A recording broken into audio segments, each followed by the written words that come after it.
அதுதான் வந்து கொக்கரவளம் பாலம், கலெக்டர் ஆஃபீஸு. இது தாமிரபரணி.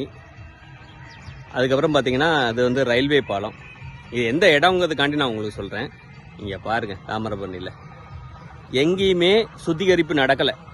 அதுதான் நான் திருப்பி திருப்பி சொல்கிறேன். இங்கே பாருங்கள்,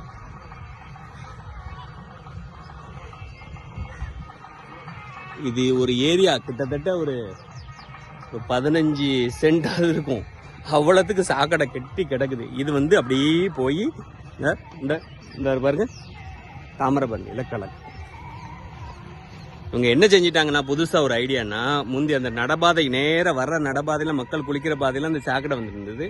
இப்போ சாக்கடை அப்படி கட் பண்ணி திருப்பி ஆள் நடமாடாத பாதையில் விட்டு, நடமாடாத போது செடி கிடியெல்லாம் மறைச்சிக்குது. இதான் நடக்குது. அதாவது உண்மை நிலையை சொல்கிறேன். அதுதான் உங்களுக்கு, நீங்கள் இதை பார்த்து இது ஒரு ஆவண முடிவு எடுக்கணும். இப்போ பாருங்கள், செடியெல்லாம் மறைச்சாச்சு, உங்களுக்கு சாக்கடையே தெரியாது.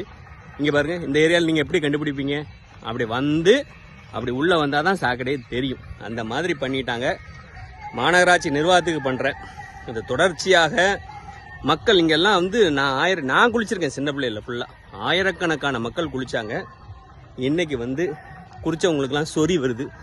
இதெல்லாம் பொய் இல்லை, இதில் ஏற்கனவே பேப்பர்லாம் வந்திருக்குது. நான் எந்த புதிய தகவல்களையும் சொல்லலை. நல்லா தண்ணியாக எடுத்து ஆய்வு பண்ணாலே உண்மை தெரிஞ்சிடும். அவ்வளோ மோசமாக போயிட்டு இருக்குது. இது என்னென்னா, மழை காலத்தில் நிறைய ஓடுறதும், சம்மரில் அப்படி குப்பையாக ஓடுறதும் கண்கூடாக தெரிகிறது.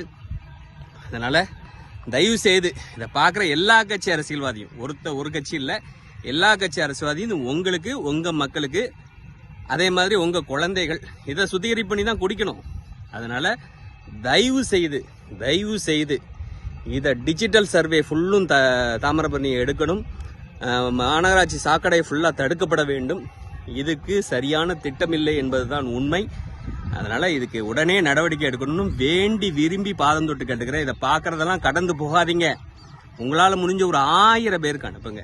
உங்களுக்கு தெரிஞ்ச அரசியல்வாதி, உங்களுக்கு தெரிஞ்ச கலெக்டர், உங்களுக்கு தெரிஞ்ச எம்எல்ஏ, உங்களுக்கு தெரிஞ்ச சிஎம்க்கு அனுப்புங்க. தவறுக்கு இல்லை, எல்லாத்தையும் கெஞ்சி கேட்டுக்கிறேன். இந்த தாமிரபரணியை மீட்கலாம் பாலைவனமாக போயிடும். நான் கத்துறேன், கதறேன். உங்கள் காலில் தொட்டு வேணா நான் கேட்டுக்கிறேன். தயவுசெய்து தாமிரபரணியை காப்பாற்றுங்க.